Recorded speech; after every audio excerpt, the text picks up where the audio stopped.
Welcome in to the DNVR Avalanche Podcast presented by DraftKings Sportsbook. Use code DNVR when you sign up for a new account to get amazing odds boosts every single day. Rudo and AJ coming to you answering some listener questions on the show today. But first of all, the big thing going on right now in news in the Avalanche, Martin Kaut put on waivers today. Kind of a two-part question here going in with Martin Kaut. One, why Martin Kaut? But two, does this mean the Avs are close to getting some guys back, AJ? Yeah, I mean, I think we saw a practice today that Nichushkin looks like he's either going to be good to go tomorrow against the Rangers or Sunday against the Blues. He looks ready to go, man. I mean, he's full contact. He's skating hard. He's doing everything. We know that the Avs have been slow in the past to bring these guys back into the lineup because they've had sort of the luxury of runway. I would be curious if, in the face of everything going on right now, if that continued. It does. It also, I mean, Darren Helm and Arturi Lehkonen are skating close, in non-contact sweaters. I almost said red, but I don't know if they're actually red anymore. I don't know if they're red or orange, and I don't want to get into it. Oh, God. Yeah, we don't need to have this conversation again. So, they're in non-contact sweaters. So right there, like, it'd be kind of a weird one, but you could make the argument that that's a line if you wanted. That would be a weird line, but you could do it. Putting Darren Helm in the middle of those? Yeah. Yeah. I mean, really, like, Mikko will go in the middle of those two, but certainly Nichushkin looks like in the next couple of days he'll be ready to rock. And then who knows on Helm and Helm and Lehkonen, like what the next steps are. I know Rodriguez has started skating a little bit too, so lots of guys trending in the right direction, though. Yeah, and I think that's kind of what makes this whole, like, the McKinnon injury was like the one that like pushed everybody over the edge, where it was like they're getting close, and they can't keep having these injuries. They're getting close, and then McKinnon went, and it was just like, oh boy, yeah. And the timing of it is so interesting because he's out for a month. Well, by the time that month ends and both he and Manson are about to return, everybody else but Landy could realistically be back, with should at least Byram, be close, yeah. Byram being the only real question mark of, like, we really don't know what's going on there. Yeah, definitely a weird one with Bo, but yeah, beyond its lower body, like, super mysterious injury. He's been seen wandering around the locker room and out and about, like we've seen Byram. Yep. And he had started to skate, and now he's not, and so it's like, well, yep. So I don't know, man. That's a weird one, but a lot of these guys should be back before McKinnon, and that is encouraging. I mean, that's where you're like, okay, that's kind of what we have talked about a little bit before on the show. If the Avs can get through like the second week of December, you start to feel like maybe this team can get a roster back to where winning some games is a realistic expectation. Yeah, I mean, they still have to win games, man. They can't lose every game for the next 2 weeks. You just can't.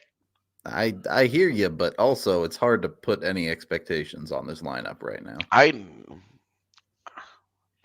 For me, they've got to find ways to win some of these games. Okay. They just have to. We'll talk about it more in a little bit. The other side of that question, Martin Kaut, the one waived. I doubt you're surprised on this one, but I don't get it. Options like Sampo Ranta could have been sent back down or otherwise. Jean-Luc, Well, like plenty of other choices. You just watched a team claim Jason Megna in That maybe too, yeah. the world's weirdest waiver claim of all time. Yeah. Um, a bad team claims like a bottom tier guy, a non-impact player. Yeah. Yeah, and like it's too early to be like, oh, they're very clearly tanking, and like they have, and Anaheim's one of those teams that has so many young guys that can use ice time.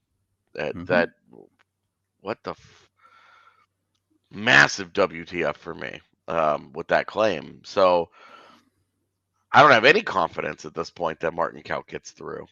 I think if scouts had been watching closely, they would see what I see, which is an inconsistent NHL player. Yeah. An inconsistent guy who just is really, really miscast in the system that he is in right now. And like he again, like his inconsistency is why I think he's first on waivers. You look at last night's game against, and the entire roster is overmatched. Yep. And like, Ben Myers has one nice play, and the rest of it is a total nightmare. But there's a nice play there that he doesn't finish, oddly enough, to Kaut in front of the net. There's, Cal Burke in his debut had the one nice centering feed to Rantanen in front. Doesn't even get a shot on goal, but nothing after that. Yeah. Yeah, and like you're looking up and down, you're like, yeah, this was fine. It wasn't great, it wasn't terrible. It was fine. And Martin Kaut really feel like he just kind of got lost in all of those guys last night. Yep. So the timing of it, I think, makes sense, but to ignore the entire body of work here, where Kaut has actually had a string of some solid games. He's made some nice plays. Like has avoided, for the most part, the disaster game. It's just a really their approach to him continues. I mean, it's consistent, right? They just want something more and different. They want something more. They want something different from him. And he is who he is. And I think the biggest struggle with Kaut at this point is that Kaut is just not fit to be in on a team that really wants to get up and down the ice and play with the kind of pace that they do. We've seen it. He's just not really great for that. And what do? Yep. You're trying to make it work, and I think that there's been a lot of like fine play where I've liked a lot of things that he's done. Certainly, personally, would have sent a couple of other people down before him, but the Avs pretty clearly see this a certain way, and it is what it is. Yeah, it's well, and we've also seen guys go on waivers and stick around in Colorado before. Also true. Just weird that they were so aggressive to do that after the Megna claim, like you were talking about. Yeah, because if he gets claimed, if Kaut gets claimed, now you've lost Megna and Kaut, and it's very fair to wonder, At that point, instead of getting bodies back, you're still playing Cal Burke, and no offense to Cal Burke, but that dude played his first NHL game last night. And like there was a reason that he was your 11th like call up or whatever, right? Like you didn't have him high on that pecking order. He was not a priority to get him into the NHL and give him looks. Like you made that move when you had to make that move. Yep. And it's, I don't know, to me it's odd that Kaut is like it's like he's the fall guy here. Yep. Because them putting waivers and putting Megna and Galchenyuk on waivers to be sent down and then to call 2 other guys up, that's a clear sign of like, we're just not, these guys are hurting us. Yeah. Because we saw huge defensive errors from both of those guys that cost them goals in games where they just don't have the margin for error for guys to be making those kinds of mistakes right now. Yeah. So swapping putting those guys on waivers, sending them down, and then swapping them out for different AHL or different AHL call-ups, that's one thing. But if Kaut is going down simply to put Val Nichushkin in the lineup, like, is your lineup really better with Martin Kaut in Loveland and Val Nichushkin in his place? Like, the options are, you have, and we'll just use Burke because he was the most recent. Yeah, not like a personal thing against him, of course. But like, is your lineup better off with Burke and Nichushkin or Kaut and Nichushkin? Right. Just pick a name in the Avs bottom 6. And there's probably an argument for some of them that, yeah, they'd be better off with that guy over Martin Kaut. And like, a guy like Jean-Luc Foudy, I think, has done enough for your, like, sure. Okay, like, maybe you can give him a couple more games. I don't think he's been anywhere near as solid as a lot of people are making it out to be. I just think he's a really good skater, and that's easy to notice. Yep, agree. But when it comes to actually doing things, I don't think he's been particularly impactful. You want to talk about a guy that has actually had a little bit of an impact, but Charles Hudon has been. I mean, he had 7 shots on goal in his first game. Certainly can throw the puck at the net, that's for sure. And the frustrating part there is that of those 7, 5 of them were probably really high quality, and none of them went in. Yeah, and like, none go in. It happens to Nathan MacKinnon all the time. But true. Obviously, he's not Nathan MacKinnon. But like, what I'm saying is that Hudon has come up and actually, like, done some. Now his defensive zone work is a true, like, miscarriage of justice, but at least on one end of the ice, he's contributing something. He's right, moving the ball forward. He's not just a guy who's there. So like with Hudon, like, that's a guy that's making an impact where I'm like, that's a guy that I think you can say, all right, keep him. Yeah, I mean, for the time being. I don't know. There's a lot of conversations to have there. I know everyone's all hype on Dryden Hunt after the fight the other night, but and like Dryden Hunt, I think, has, especially like the track record that he showed with the Rangers last year. Like, there's some. I get it. There's some rope there. I get it, but that guy really has not provided you with anything in 15 games now. Yeah, I think what he's provided you is he's given you a physical edge. He's given you a try hard. He's given you a hard forechecker. He's got very, very, very little puck skill. This is not Nicolas Aube-Kubel, who can do some of those same things, but could score a few goals along the way. I mean, Dryden Hunt's one goal was a blind, just backhanded, hope for the rebound, best, yeah, and just slipped through a 5-hole, right? Like, it's a good play, it's a good goal. They needed that goal, but when it comes to the offense, we've seen multiple occasions where he has not finished really high quality chances that have largely been set up for him by others. Yep. But with Hunt, I think I just think, like, there's, like, that is a strict role player that when everybody is healthy, he does kind of the same thing that Curtis McDermott does for you, but in just a better overall package for what the Avs want. He's not as big, but he still hits. He's still willing to fight. He's a much better skater. He goes in hard on the forecheck. Like, that guy strikes me as, if he's taking Curtis McDermott's job as the 13th forward in a healthy lineup, I'm cool there. Sure. I struggle to see, if there wasn't the waiver conversation around him, I struggle to see him on the roster.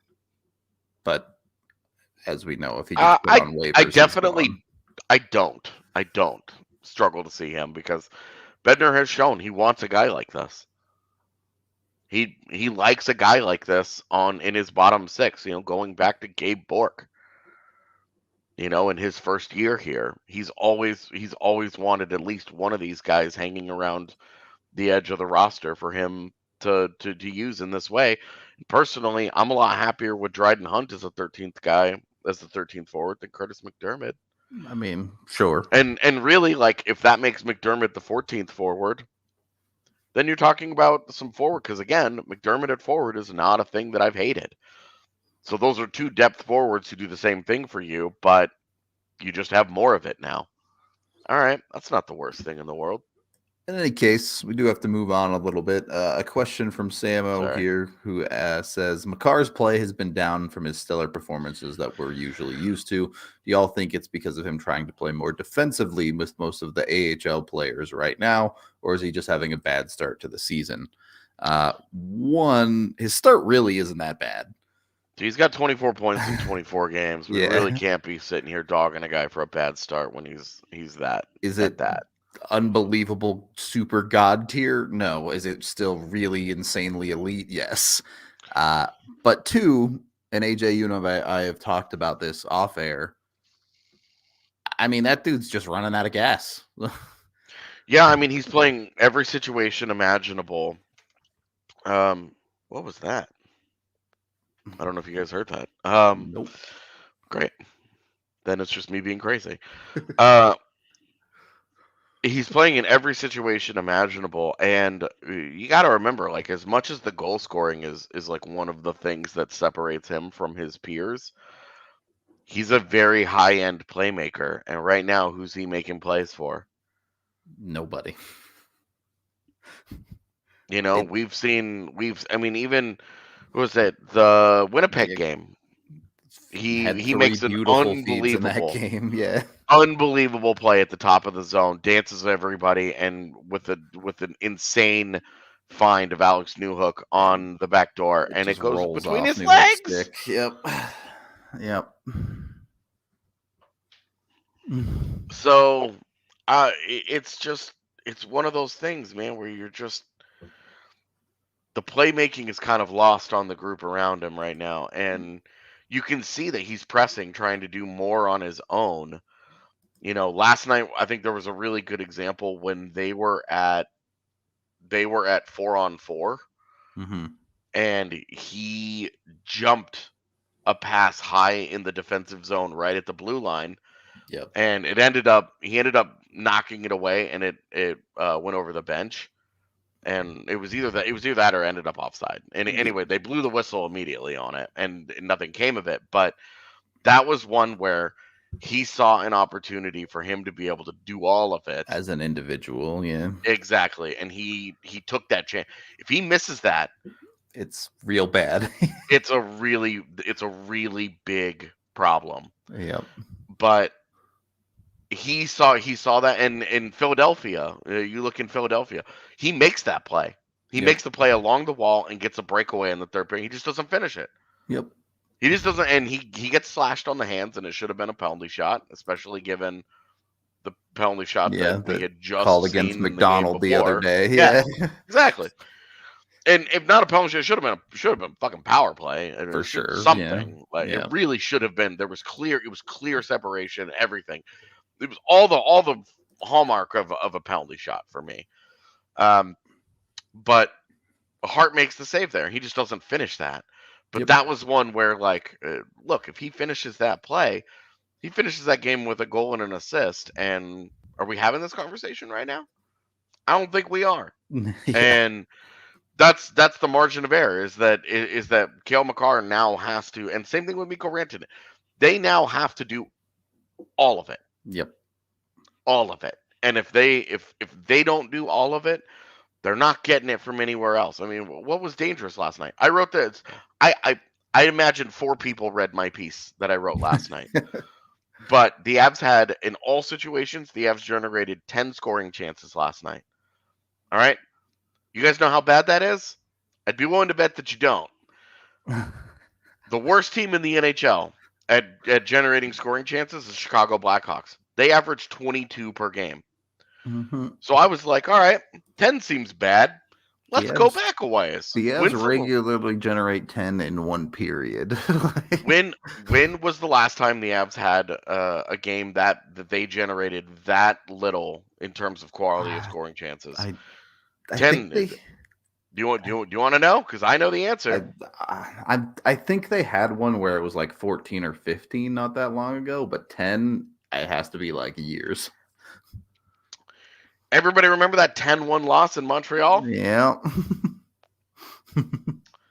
That was one of them. There were 2 instances in December of 2016 where the Avs had 10 scoring chances. Yeah.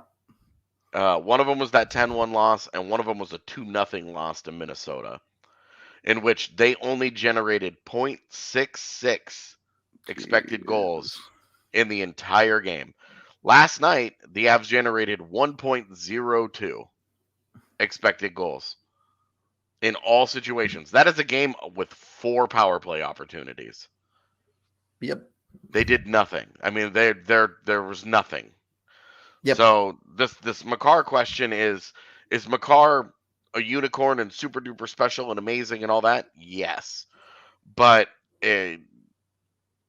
especially for a defenseman, especially for Mikko Rantanen, these are 2 guys whose playmaking is arguably their greatest strength.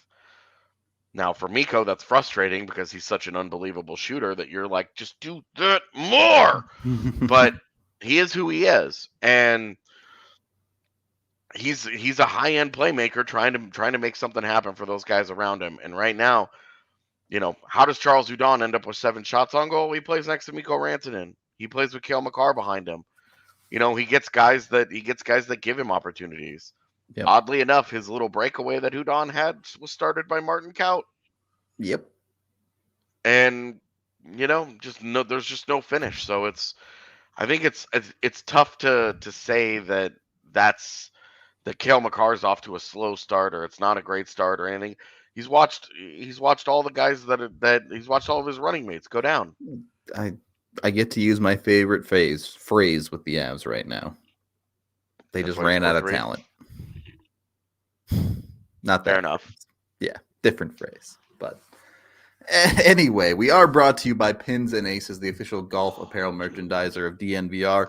Family owned and based right out of Colorado here. So you can go over to pinsandaces.com and use the code DNVR when you check out to get 15% off your order. Of course, they have apparel, they have golf bags, they have the beer koozie you can put in your golf bag, all sorts of amazing stuff.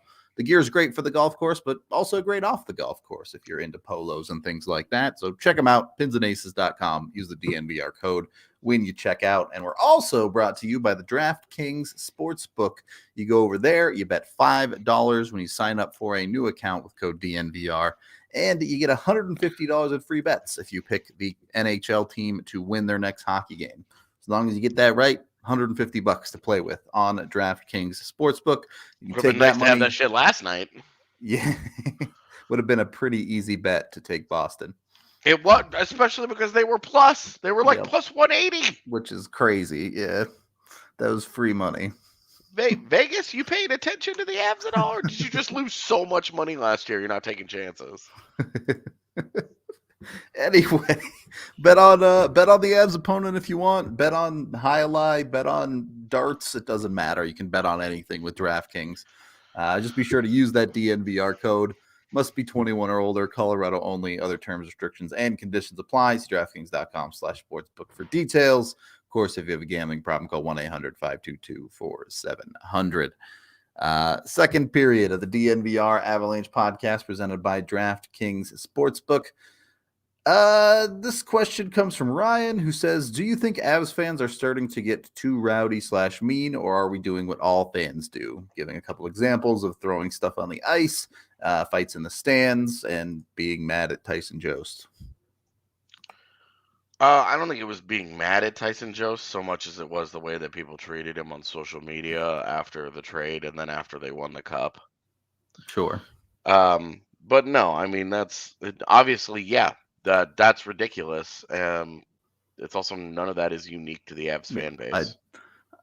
I would say all three of those things are pretty unacceptable, but especially for a fan base who is now at the top and is growing rapidly, every fan base has their assholes, unfortunately.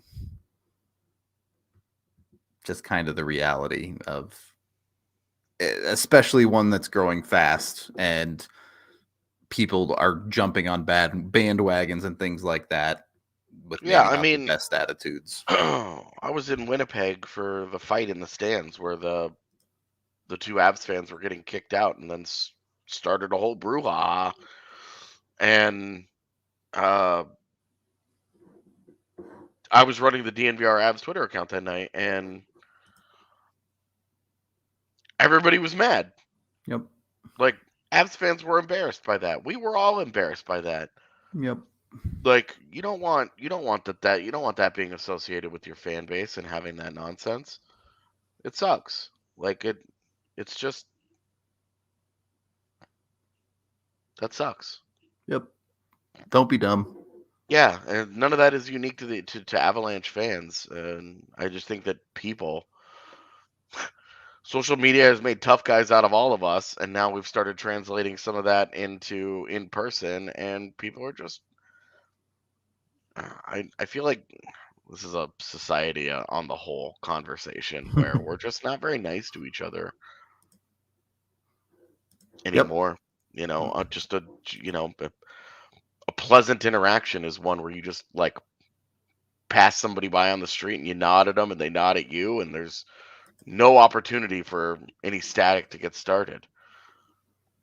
So I just, I just don't think that this is an Avs fan thing. I think that this is people are just wildly out of pocket far too often.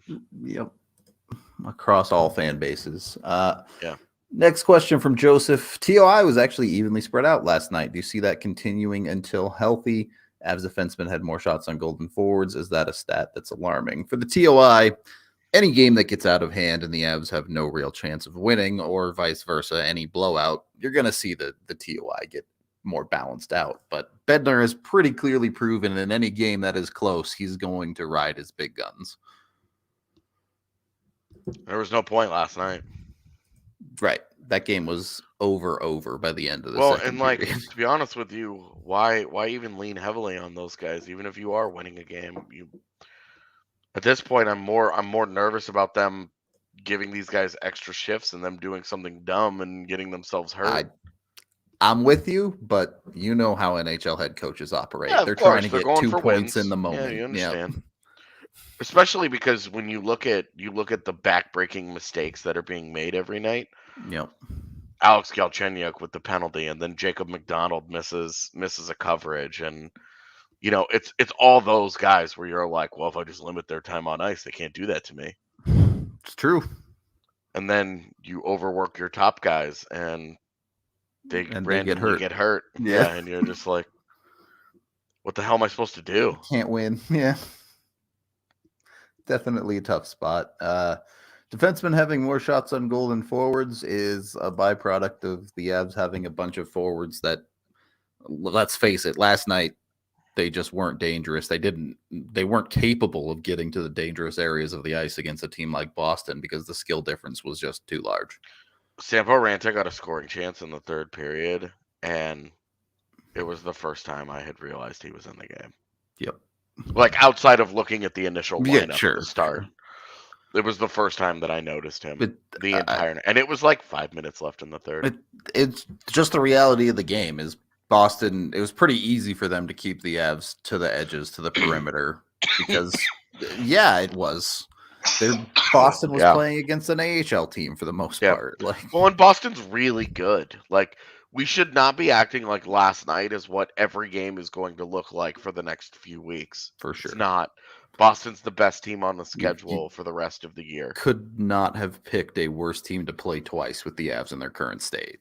Like the only you're talking like pick one of the teams off to an insane. Like, you don't want any piece of New Jersey. You don't want you don't want anything to do with Vegas right now. Like, leave all those guys for all those teams for when you have a chance. Yep. Even the Islanders coming into Denver in a few weeks. That one, you're like, we'll see what the roster looks like. But so, Philly coming back to town, like you're gonna have and they were competitive in the Philly game. Yep. It slipped away from them in large part because they lost Nathan McKinnon in the middle of the hockey game. Well, and so now you're not only down Nathan McKinnon, but you're down to 11 forwards just total in that game. Yep. And then you get a bad performance out of Georgiev, who gives up just an absolute backbreaking third goal in the Flyers That one game. you just can't have. Yep. That third goal, and it was like the third goal last night, but it was 3 at that point. It was game 3-0, was and it over was anyway. Yeah. Game of shit. Yeah. I did enjoy Mark Rycroft being like, oh, we know Trent Frederick can shoot, and it's like he has half his goals on the season against the Avs in the last week, man. Feasted on the baddies. Next question. Realistically speaking, what record do the Avalanche need to have in December in order to keep us in playoff reach? Well, that really, I mean, we don't know what that is because we don't know how the teams around them. It vastly depends on what the roster looks like. Yeah. Well, and like we don't know what Minnesota and St. Louis and Nashville are going to do. Also true. We don't know how those teams are going to fare. Throw out the playoff part. What's a realistic expectation? 500 should be the goal. Okay. Even with this group, 500. You're at home, like 500. 500 it needs to be the goal through the new year. Just go 500 and you'll be fine. Now that sucks because it's a lot of home games, but again, they don't play anybody else on Boston's level. And they get a couple of that. They get the Flyers and the Coyotes. Some very winnable games coming up. Yeah, for sure. Their New Year's Eve game, I think, is Toronto. Yeah, that's a problem. Yeah, but they have LA before that. LA hasn't get Nashville a few times. Yeah, LA doesn't at the moment can't stop a puck. Like, yeah, they have the Rangers, which is tough, but after that. The Canadiens are in town, like yep. Flyers, Buffalo, Nashville, New York, Canadiens, Nashville, Arizona, LA. Like, if they get any help from guys like Nichushkin coming back, 500 should definitely be doable. It's not a murderer's row of a schedule. It's a soft part of the schedule where at the start of the year you were like, "Oh my God, they are gonna shit on December." And they just haven't been. They're not healthy enough for you to feel that way right now. Right now, you're like, "Oh my God, are they? Can they even score 2 goals in a game right now?" Would be nice. They scored 3 technically against the Flyers. Never mind that 2 of them came in the last 3 minutes. Yeah, well, and like, look who scored those. Mikko does some awesome shit, and then it's a great play from Comfort and Newhook. Like, great, let's just do that. Yep. It's the reality. On that note, we are brought to you by Breckenridge Brewery, the official beer of DNVR. You can get 8 different kinds on tap down at the bar. You can also get it wherever you are in the United States. And apparently it's starting to make its way into Canada. I've heard a couple people reach out, say they found the winter ale up in Canada. So you might be able to get some of it in Canada. Go to breckbrew.com, use their beer finder to get it at a local liquor store near you. And we're also brought to you by Green Mountain Dental Group, the best family dentist in the Denver metro area. When you get a cleaning, x-ray, and exam with them, they'll give you a free Sonicare toothbrush just for taking care of your teeth. Make sure you jump on it and get your teeth nice and clean. Third period of the DNVR Avalanche Podcast presented by DraftKings Sportsbook. Next question. Do you think any of the Eagles stick on this roster going forward?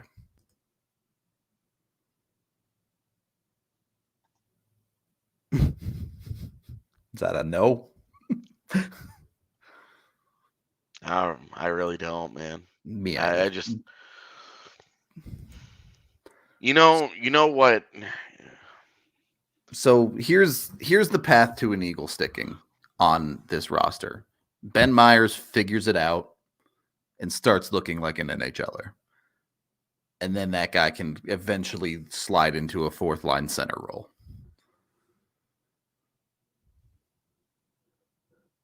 Okay. That's about the only one I see realistically having a chance to stick. And right now, Ben Myers is not playing. Yeah, right. Right now, it's not close. Like, Yeah. The one guy that I really wonder about that feels like the X factor here is Jean-Luc Foudy to me, Sure. because his style has fit in so nicely that I wonder if Bednar's just like, man, I like the cut of his jib. Like I just wonder if Bednar sees that, he sees the playmaking and Yeah. and he sees the skating and he sees, hey, I could pair that guy with Alex Newhook and JT Compher and we could have a really Interesting fast combo. and talented group together that, it's got a guy in Compher who can dig pucks every once in a while, and like we'll see. Flying by the seat of your pants defensively a little bit there, but Yeah. Outside of that, man, I think the answer is no. And I don't think that I disagree with Cameron. I don't think that it's because guys haven't earned it. It's because the guys that are coming back are hard. Like they're not putting Darren Helm on waivers. They're not putting Andrew Cogliano on waivers. Like, I mean, realistically, there is, in a world where the Avs are healthy, there is one forward spot available. And it between Curtis McDermott and Jacob McDonald, they have two guys that they've invested in that can swing between forward and defense, so that they don't need to use a roster spot on just a forward or whatever. Well, they can they're saving the money with guys that can do both. And to your point, where I think they run into the hardest part. Well, on top of that, one of these guys has to beat out Dryden Hunt for that spot, first of all. Yeah.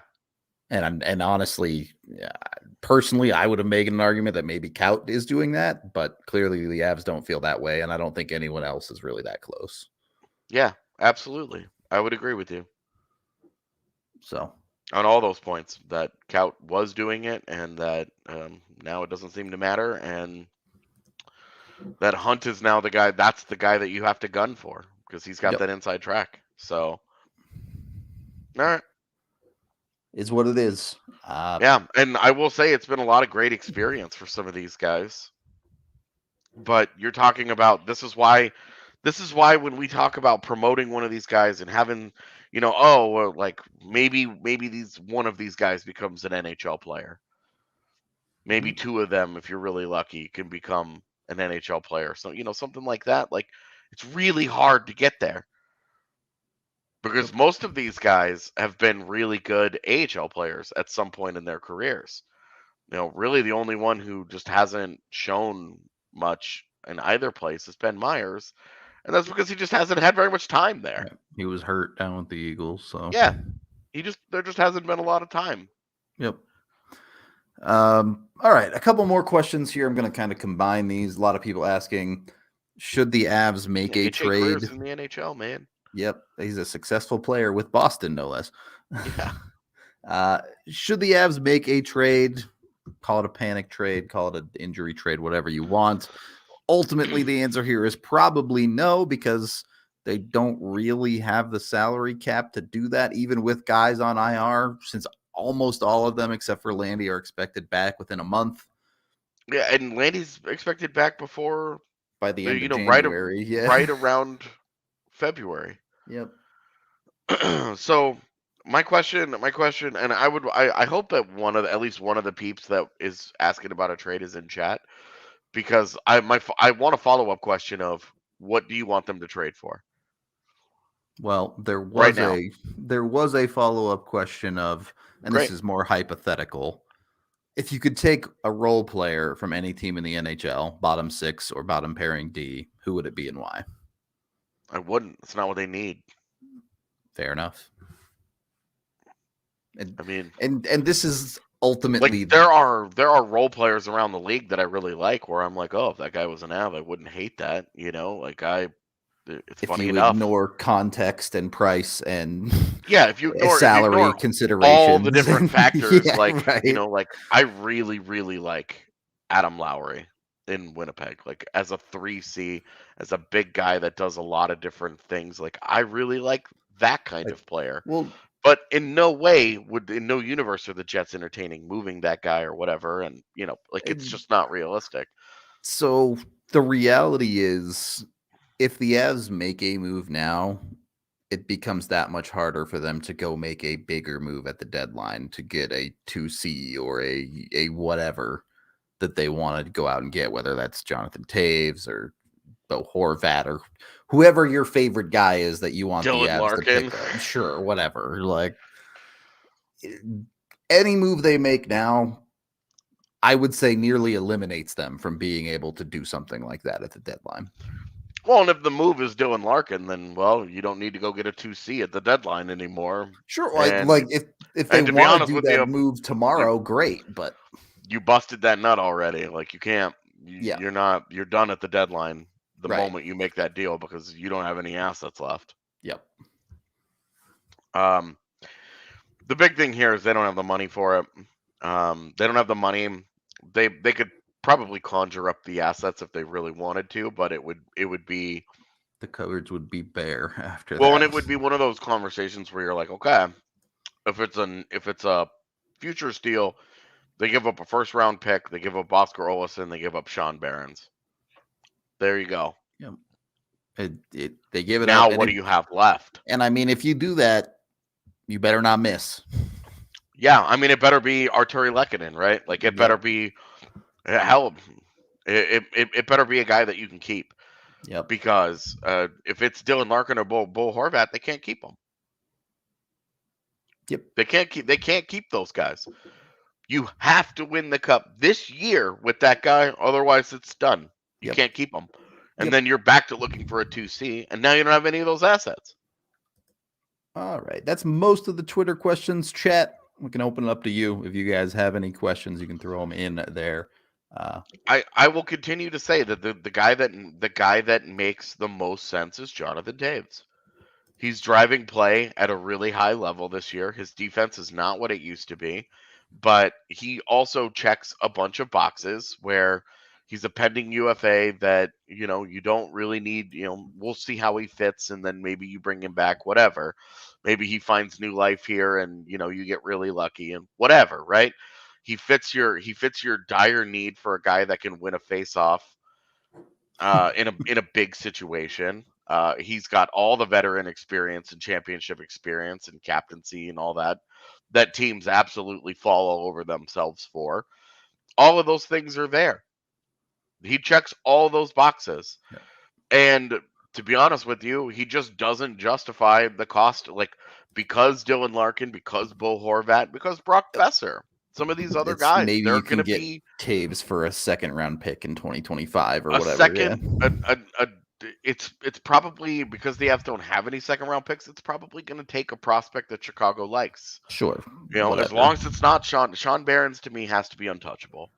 Yep, agreed. And I would say Oscar Olausen's got to be pretty close to untouchable. Yeah, and the first round pick's not untouchable, but for Jonathan Taves, it is. No, you're not giving up the first for Taves. It's going to be Colby Ambrosio, and I'm going to be sad. I would be sad as well. Chicago can retain 50% of his salary. I do wonder if the Avs do go that route. I do wonder if they do a little send him through Arizona to get an extra 50% retained. But and if they do launder him through another team, they don't really. Again, you're talking about they don't have many assets here. When we talk about this, yes, they've got a first round pick, but that doesn't mean that you just use it and you're done with it. You're not giving up at this point today. You're not giving up a first round pick for Jonathan Taves. You're just not. The thing about laundering him through another team is, like, we see teams can do that for like a 6th round pick these days. It's a really, and if they will do that, like if they'll take it, look, they could do a 4th round pick next year. Okay. But they've got no seconds this year or next. They've got no 3rd this year or next. They don't have a 4th this year. They don't have a 5th next year. The only year in which they have all of their picks still is 2025. Yep. So if they want a 2nd round pick, 2025 2nd round pick for Chicago for Jonathan Taves, if that's what it would take, do it. But you're not giving up the first. Yeah, I agree. You're just not for Jonathan Taves. He started the year really hot where you were like, maybe, But now he's returned back to earth a little bit, and you're having where you're like, yeah, we're right back to no. He's not a guy that you're giving up a first round pick for. You're just not. You've given up a couple years worth of first round picks. You gave up the pick for Kemper last year. You gave up Justin Barron last year. Like, yep, you've given up a lot. And you can't just be like, oh, we're gonna, oh, the AHL depth is so bad, none of these guys are any good, and then be like, well, we're also gonna get rid of all picks. Like, you have to put something into your farm system at some point. So, look, I'm with you. A significant move when it comes to the farm system. The cupboards are already pretty darn thin. Yeah, I mean, you have nobody on defense past Sean Barron's. Literally, nobody. There was a conversation like maybe Zhiravalov, and then that whole situation goes against the Avs. Yeah. Yeah, it is what it is. The Avs are going to run out of assets sooner rather than later, so they got to make it work one way or another. Yeah, and like they've already and look, they went to the mats with those assets last year, and worth it. Well, right, like never going to say it was a bad move. Obviously, it worked out as good as is possible. Well, it wasn't even just that they won the cup. I mean, obviously that's the big piece there, but they also retained all those guys. Cogliano, Lehkonen, Manson, all of them are on this year's roster. If they go and get a Bo Horvat or whatever, that won't be the case. Yep. That guy, they cannot bring that guy back. The thing that you're talking about with Jonathan Toews is that at 35 years old, he's not looking for a big time contract. Maybe you could keep him for a year or two. Hopefully. I mean, depending on his play, of course, but it's certainly. But where they are right now, you don't even know what they need at the deadline. Right. Because that's what I was going to say. They've not been healthy enough for you to look. Between with Nichushkin and Landeskog in your lineup, if Evan Rodriguez is a perfect fit between those two guys, you don't need to go get a 2C. Maybe you're talking about getting a third line guy that can help you out.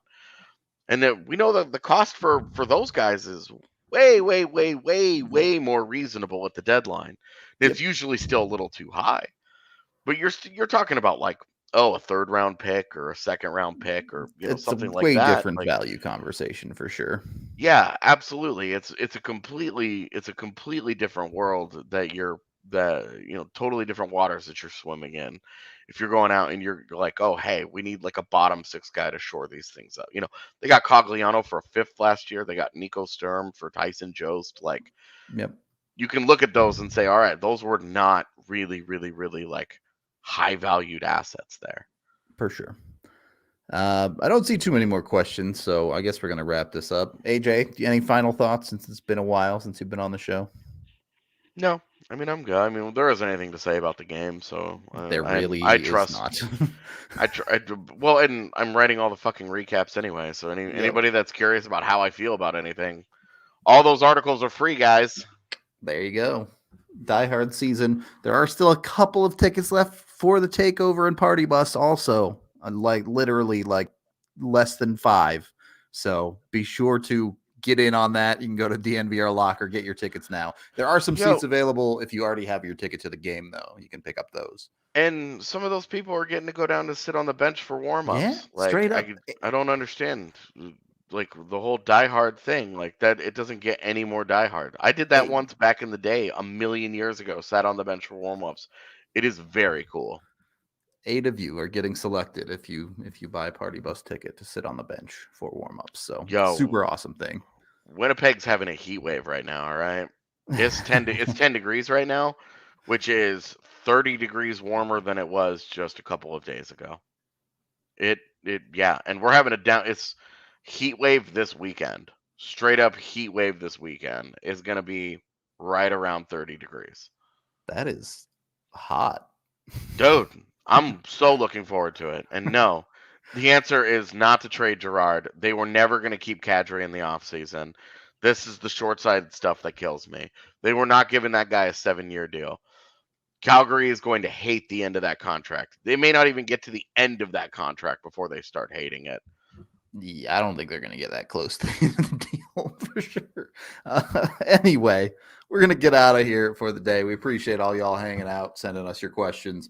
We'll be back tomorrow, game day, the usual stuff there. And then we're off Saturday and another game Sunday. So we hope to see you at those. Until then, we will talk to you later.